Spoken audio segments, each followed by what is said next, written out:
जय हिंद दोस्तों। हम लोग सीटेट एग्ज़ाम 2022 के लिए प्रीवियस ईयर क्वेश्चनों की प्रैक्टिस कर रहे थे। तो आइए उसी को कंटिन्यू करते हुए आज उसके नेक्स्ट क्वेश्चनों को देखते हैं। यहाँ पर हमने क्वेश्चन लिया है, एक बैठक में सदस्यों में से 4/25 महिलाएं थीं या सदस्यों का कितना प्रतिशत था। ये क्वेश्चन सीटेट 2018 के सेकेंड पेपर में आया था। तो आइए इसे सॉल्व करते हैं।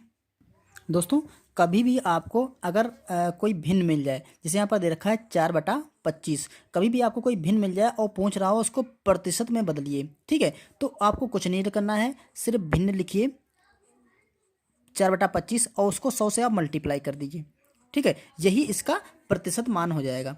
कह रहा था महिलाओं का प्रतिशत कितना है, ठीक है। महिलाएं 4/25 थी, तो कह रहा यह सदस्यों का कितना प्रतिशत था। तो जो सदस्य होंगे वो उसके 100% रहे होंगे, ठीक है। 100% थे, ठीक है। और ये देखिए 4/25, तो इसे 25 से आप कैलकुलेट कर लीजिए, 25 से काटेंगे तो 25 चौके 100, तो ये आपका आएगा 4 × 4 बराबर ये आ गया आपका 16%। तो ये 100 का 16%, महिलाएं जो थी वो आपकी 16% थी। टोटल 100% लोग थे और उसमें महिलाएं 16%। वही कह रहा है सदस्यों का, या सदस्यों का कितना प्रतिशत, मतलब जो 4/25 था यही इसी की वैल्यू पहुंच रहा था, ठीक है। तो ये ऑप्शन नंबर हमारा सी सही होगा। दोस्तों आइए अगला क्वेश्चन करते हैं।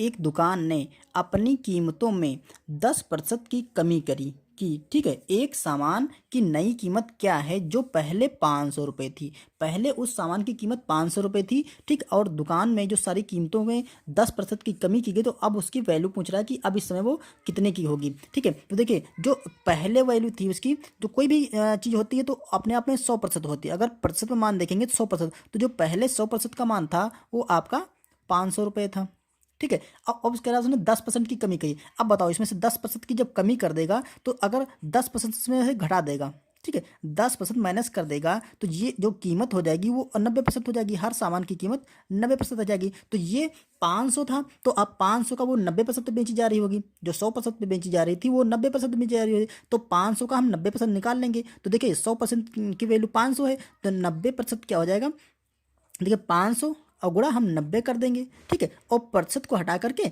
नीचे 100 कर देंगे, तो ये हो जाएगा आपका 90% की वैल्यू। ये देखिए ये दोनों कैंसिल हो जाएंगे, ठीक है जी। अब यहाँ से बचेगा आपका 9 × 5 = 45, तो ये 45, तो ये जो 500, देखिए 500 रुपये में था, ठीक है। तो ये 45, 445 रुपये में, तो यही जो सामान की नई कीमत है, ठीक, वही आपकी हो गई 90%, मतलब 450 रुपये, ठीक। तो इस तरह से हम ऑप्शन नंबर सी लगा देंगे, ठीक है। दोस्तों अगर आपको क्वेश्चन अच्छे लगे और समझ में आए तो हमारे वीडियो को लाइक जरूर कर दीजिएगा, और चैनल पर नए हैं तो सब्सक्राइब कर लीजिएगा, ठीक है। हम लोग ऐसे ही क्वेश्चनों की प्रैक्टिस कर रहे हैं। अगला क्वेश्चन देखते हैं, निम्न में से किसकी लागत अधिक होगी। दोस्तों ये क्वेश्चन सीटेट 2018 के फर्स्ट पेपर में आया था। तो कह रहा था किसकी लागत अधिक होगी। देखिए दो चीज़ें दे रखी हैं यहाँ पर। जो फर्स्ट वैल्यू दे रखी है 250 प्रत्येक पैकेट वाले 200 पैकेट, मतलब एक पैकेट की कीमत 250 रुपये है और इस तरह के 200 पैकेट हैं, तो ये वाला मान अधिक है। या फिर 250 प्रत्येक वस्तु के 20 दर्जन पैकेट हैं, तो वो चीज़ अधिक है, ठीक है। इन दोनों के मान में पूछ रहा है किसकी लागत अधिक होगी। तो आइए दोनों को निकालें। यहाँ पे ऑप्शन दे रखा पहला दूसरा, या पहला और दूसरा दोनों बराबर हैं या गणना नहीं की सकती। तो गणना तो की जा सकती, तो ये या तो ऑप्शन बिल्कुल गलत है, ठीक। अब देखते हैं ये बराबर है या पहला सही है दूसरा सही है। तो देखो 250 प्रत्येक, मतलब 250 प्रत्येक, मतलब हर एक की कीमत 250 रुपये है हर एक पैकेट की कीमत, ठीक है। और 200 पैकेट हैं, तो जो टोटल वैल्यू इसकी जो कुल मान हम निकाल सकते हैं। कुल तो क्या हो जाएगा 250 गुणे पैकेटों की संख्या आपकी 200 है, तो ये आपका हो जाएगा। इसको मल्टीप्लाई कर लिए, देखिए 25 से हम डायरेक्ट 2 को मल्टीप्लाई कर लेंगे, आगे 3 जीरो बढ़ा लेंगे, तो 25 दूना 50, ये हो जाएगा 50, और 1 2 3 जीरो बढ़ा लेंगे, तो ये हो गया आपका 50,000, ठीक है, 50,000 रुपये। अब देखते हैं दूसरी वाला। ये देखिए ये फर्स्ट वाली हो गई। अब सेकंड वाली हम देखते हैं कीमत, कुल कीमत।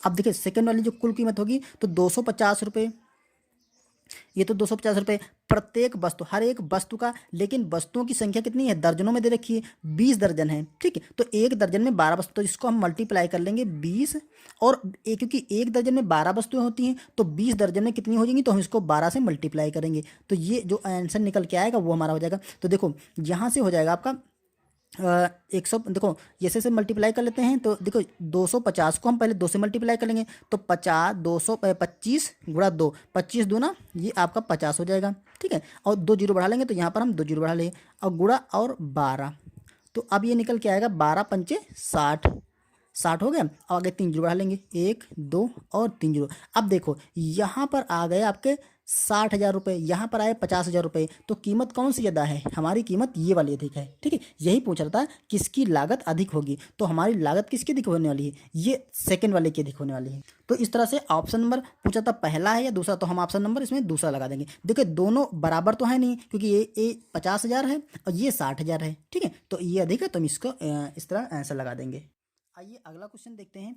यदि ग्रिड में एक छोटा वर्ग 4 वर्ग इकाई है, देखिए इस ग्रिड की बात कर रहा है ये क्वेश्चन पेपर 2000 सीटेट के 2018 के एग्जाम का जो फर्स्ट पेपर था, ठीक है, उसमें आया था। तो देखिए 4 वर्ग इकाई का है, एक जो ये खाना है ये 4 वर्ग इकाई का है। ठीक है, तो ग्रिड पर बने आयत का परिमाप क्या होगा? ये जो आयत दिख रहा है हम इसको नाम देते हैं ए बी सी और डी। जो ये ब्लैक कलर से जो आयत दिख रहा है हमें इसका परिमाप निकालना है। अब देखिए आयत का जो परिमाप होता है, देखो आयत का परिमाप जो परिमाप होता है वो क्या होता है? 2 गुणे ब्रैकेट में लंबाई प्लस चौड़ाई, ये इसका फार्मूला होता है आयत का परिमाप।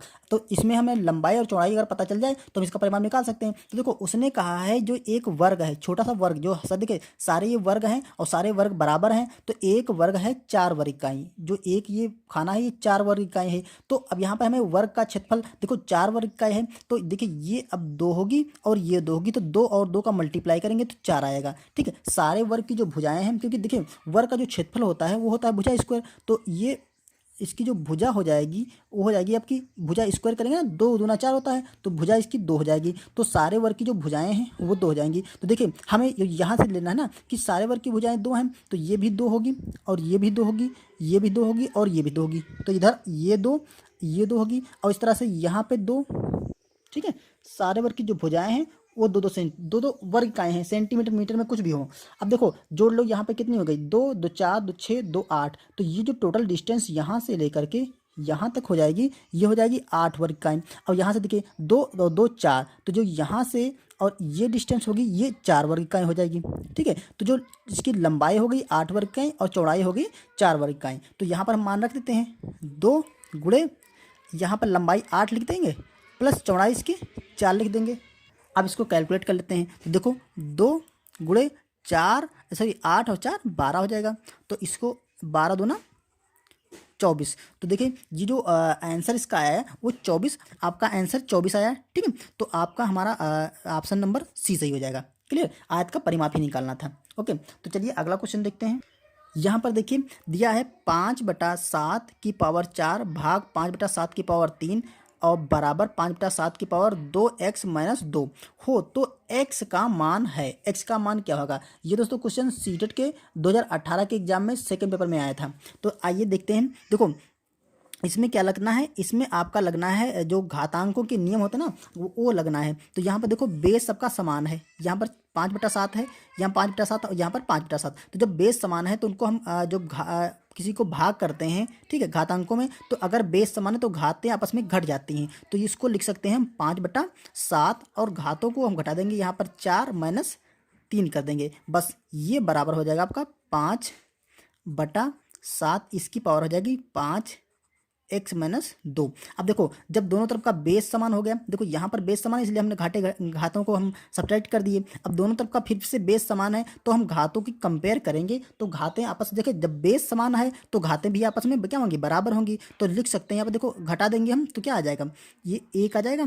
क्लियर, 4 से 3 जाएगा तो 1 बचेगा, यहाँ बराबर हो जाएगा 5x-2। अब इसे कैलकुलेट कर लेते हैं, हमें x का मान निकल आएगा। तो देखो यहाँ पर लिखते हैं 5x-2 बराबर 1, तो यहाँ पर 5x बराबर ये 2 माइनस का है तो बराबर के दे जाएगा तो प्लस का हो जाएगा, तो 1 + 2, तो यहाँ पर 5x बराबर 3, तो x बराबर क्या आ जाएगा? 3/5। ठीक है, यही इस क्वेश्चन का आंसर हो जाएगा। तो देखिए ऑप्शन नंबर 3/5 सी सही हो रहा है। ओके, तो आइए अगला क्वेश्चन देखते हैं। देखिए ये क्वेश्चन था रूट से, तो इसे कैसे लगाएंगे। ये दोस्तों सीटी के 2018 के सेकंड पेपर में आया था। तो इसे देखिए क्या कर सकते हैं, इसको हम सॉल्व करना यहाँ से शुरू करेंगे। अगर इधर से शुरू करेंगे तो आपका कभी नहीं हो पाएगा, तो हम लास्ट से, क्योंकि लास्ट में देखो 121 दे रखा है, ये 11 का स्क्वायर दे रखा है, तो इस तरह से हम निकाल सकते हैं। तो ये हो जाएगा आपका 91 प्लस रूट के अंदर आपका 70 दे रखा है, प्लस अब यहाँ पे देखो 121 दे रखा है, तो 11 गुणे 11 बराबर 11 का स्क्वायर हो जाएगा, और यही आपका 121 है, 121। तो अगर इस पर आप रूट लगा देंगे तो क्या हो जाएगा, ये रूट से 11 बाहर निकल आएगा, तो ये 11 बाहर निकल आए, तो इस तरह से हम यहाँ पे 11 बाहर निकाल सकते हैं। क्लियर। अब देखिए अगली लाइन में क्या होगा, 91 प्लस यहाँ पर रूट के अंदर 70 है और उसमें 11 जोड़ देंगे तो आपका हो जाएगा 81। क्लियर। अब देखो 81 है तो ये भी 9 का स्क्वायर दे रखा है, तो यहाँ से हम भी 9 निकाल सकते हैं, तो ये हो जाएगा आपका रूट 91 प्लस 9। तो ये क्या हो गया आपका 91 और 9 जोड़ेंगे तो अंडर रूट के अंदर आपका 100 आ जाएगा। ठीक है, और 100 आप जानते हैं 10 का स्क्वायर होता है, तो यहाँ से हम 10 बाहर आसानी से निकाल सकते हैं। तो यही इस क्वेश्चन का आंसर हो जाएगा। तो देखिए ऑप्शन नंबर हमारा बी सही हो रहा है। आइए नेक्स्ट क्वेश्चन देखते हैं। यहाँ पर है एक बच्चे ने 5 विषयों में से प्रत्येक में 75 अंक प्राप्त किए। बच्चे द्वारा प्राप्त अंकों की मध्यिका क्या है ये। ठीक है, इसकी मध्यिका निकालनी है। तो मध्यिका पहले आप देख लीजिए, जो भी संख्याएं होती हैं उनको हम आरोही या अवरोही क्रम में करते हैं, और जो बीच का मान होता है वही उसकी मध्यिका हो जाती है। ठीक, जैसे देखिए 1 2 3 4 5 5 क्या था, एक बच्चे ने 5 विषय में, ये 5 विषय हैं। ठीक है, और इसमें प्रत्येक 75 नंबर प्राप्त किए, इसके भी 75 हैं, 75 हैं और 75 हैं, और ये 75 और ये 75 हैं। अब इनको आप आरोही क्रम में करो चाहे अवरोही क्रम में करो तो ये वैल्यू सेम ही आएगी। ठीक, तो इसके बीच का जो अंक होता है वही इसकी मध्यिका हो जाएगी, तो ये क्या हो जाएगा, ये इसकी मध्यिका हो जाएगी, यही इसका क्या हो जाएगा, आंसर हो जाएगा।